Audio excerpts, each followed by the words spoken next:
Bonjour, c'est Romain. Dans cette vidéo, nous expliquons comment bien démarrer dans votre activité en tant que libéral et également sur Agatiu. Pour vous accompagner aujourd'hui, je suis accompagné non pas de Brad qui n'était pas disponible, mais d'un vrai infirmier en libéral, Julien. Bonjour Romain, Bonjour Julien, merci de ta présence. avec plaisir, j'ai remplacé au pied levé Brad qui m'a appelé. Eh bien moi je suis infirmier libéral depuis 15 ans et j'utilise Agatiu depuis le début, donc je vais pouvoir écoutez, vous apporter mon expérience pour pouvoir utiliser ce logiciel au mieux. Et plein d'astuces. Et plein d'astuces. Alors, commençons par la base, Julien. Peux-tu nous expliquer un peu les prérequis pour se lancer en libéral?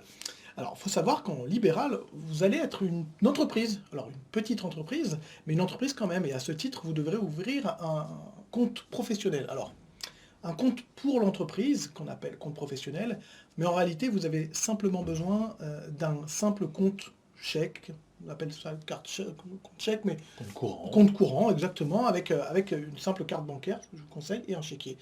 Pas forcément de compte entreprise ou compte professionnel, Qui sont payants. qui sont payants. Donc l'essentiel, en fait, c'est surtout de séparer les comptes professionnels et personnels. Donc ça, c'est très très important pour votre gestion et c'est indispensable pour bien débuter. Alors, la majorité des infirmiers en France, comme toi, sont conventionnés avec la CPM. Alors, qu'est-ce que c'est exactement ce conventionnement que tu as signé? Alors c'est vrai qu'on a tendance à l'oublier, mais le conventionnement, en fait, c'est un contrat entre nous et la sécurité sociale. Donc ce contrat nous donne des devoirs et des droits. Les droits, c'est quelque chose qu'on ne connaît pas forcément, mais on paye moins d'URSSAF quand on est conventionné. Si vous n'êtes pas conventionné, vous payerez encore plus d'URSSAF. Vous avez aussi le fait d'être payé dans les 5 jours. C'est-à-dire que quand vous faites votre télétransmission, vous allez être, la sécurité sociale, la CPM, a l'obligation de vous payer dans les 5 jours.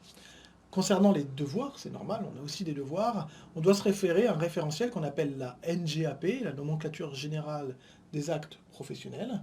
Et en fait, ça fixe les tarifs des divers soins que vous allez avoir à effectuer. Et alors, le conventionnement avec les mutuelles, quels conseils tu peux nous donner? Alors, je vous conseille aussi d'être conventionné avec les mutuelles, donc conventionnement en contrat, hein, comme avec la sécurité sociale, sauf que là, c'est avec les mutuelles. C'est un vrai service pour les patients, ça leur permet d'éviter l'avancée des frais, donc c'est quand même... Et c'est un service qu'ils ont l'habitude d'avoir, notamment avec les pharmacies, donc je vous invite vraiment à le faire. C'est vraiment très simple, puisque vous avez un seul portail, vous rentrez une fois les données et vous êtes conventionné avec toutes les mutuelles.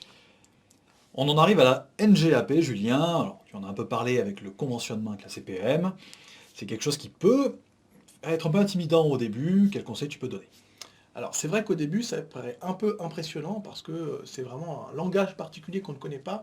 La réalité, c'est qu'en fait, vous aurez besoin de connaître 5 actes, et 5 cotations afférents à ces actes. C'est en gros injection, prise de sang, les pansements lourds et complexes, vous avez aussi le BSI et enfin l'ablation de point de suture. Ça va être 90% de votre activité et donc 90% de votre facturation.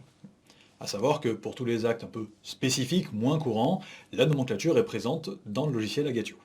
Et malgré tout, moi je vous recommande de vous former auprès d'organismes agréés où pendant 48 heures, vous allez pouvoir avoir une formation totale et complète sur la NGAP.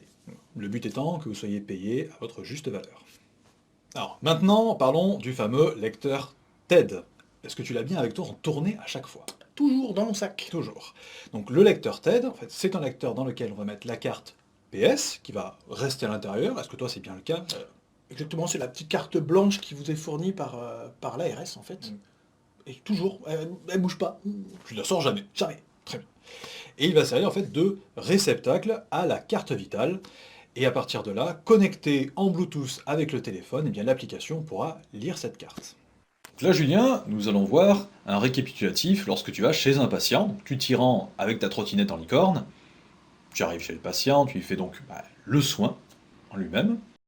Et puis derrière, eh bien, avec l'application, le lecteur TED, eh bien, on met la carte vitale du patient à l'intérieur, ce qui va nous permettre de l'enregistrer, donc de créer le patient directement sur le téléphone.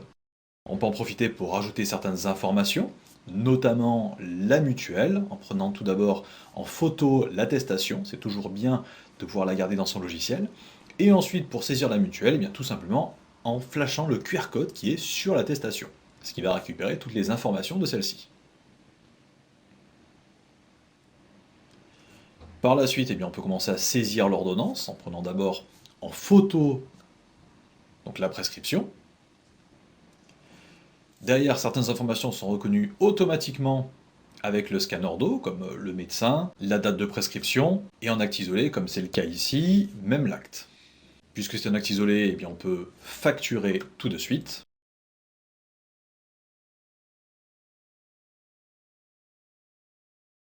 Ne reste plus qu'à télétransmettre là où les factures que nous avons réalisées. Alors ça peut se faire entre deux patients, en rentrant chez soi.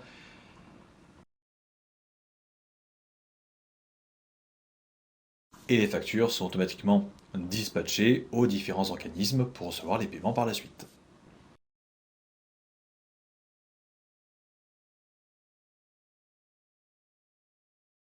Donc là, pour résumer les différentes étapes que nous avons vues sur l'animation précédente, donc là, Julien, tu es arrivé chez ton patient, tu as fait le soin, tu as pris sa carte vitale pour le créer, et est-ce que tout de suite chez lui, tu vas saisir l'ordonnance, on pourrait dire le devis de ce que tu vas faire? Alors effectivement, moi j'ai pris l'habitude de faire cette devis, comme tu dis, parce que c'est vrai que c'est assez imagé, mais c'est tout à fait ça. Et en fait, on transfère les données de l'ordonnance écrite en ordonnance numérique. Je prends le temps de faire cette ordonnance numérique chez le patient, parce que de toute façon, c'est un temps incompressible. Que vous le fassiez chez vous ou chez le patient, le temps sera le même. Autant en profiter pour être chez le patient, poser des questions et passer du temps avec lui. Vous allez voir, vous allez pouvoir retirer des infos et c'est toujours intéressant. Le patient apprécie en général. Vous le ferez quand vous aurez l'habitude. N'hésitez pas à vous entraîner à le faire chez vous, à faire des ordonnances chez vous. C'est le petit conseil que je vous donne.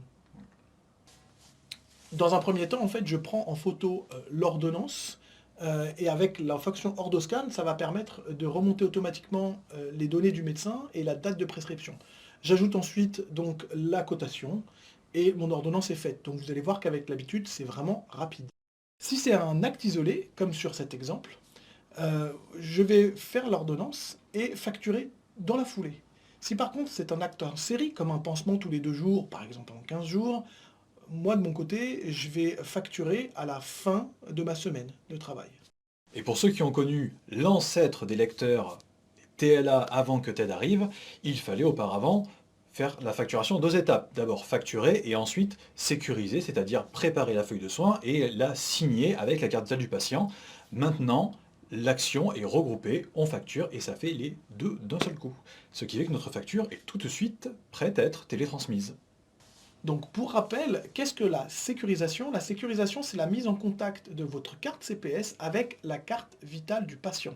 Pour la CPM, la sécurité sociale, ça signifie en fait que le patient est d'accord avec la facture que vous avez effectuée, que vous avez bien fait les soins, ça valide les soins de manière sécurisée.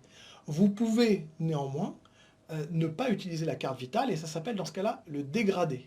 Donc vous pouvez vous faire payer sans la carte vitale du patient. Néanmoins, ça doit rester exceptionnel, dans des cas comme un patient qui décède ou un patient qui perd ou oublie sa carte vitale. Pour rappel, si vous faites plus de 70% de factures sécurisées, vous aurez le droit à une prime à la télétransmission qui s'élève à 490 €, ce qui n'est pas négligeable et qui vous permet effectivement de payer une partie de votre logiciel. Et toi Julien, à quel moment tu télétransmets? Alors en général, tous les 15 jours, et soit le soir où j'ai fini ma tournée, soit le lendemain matin. C'est très rapide et vraiment simple.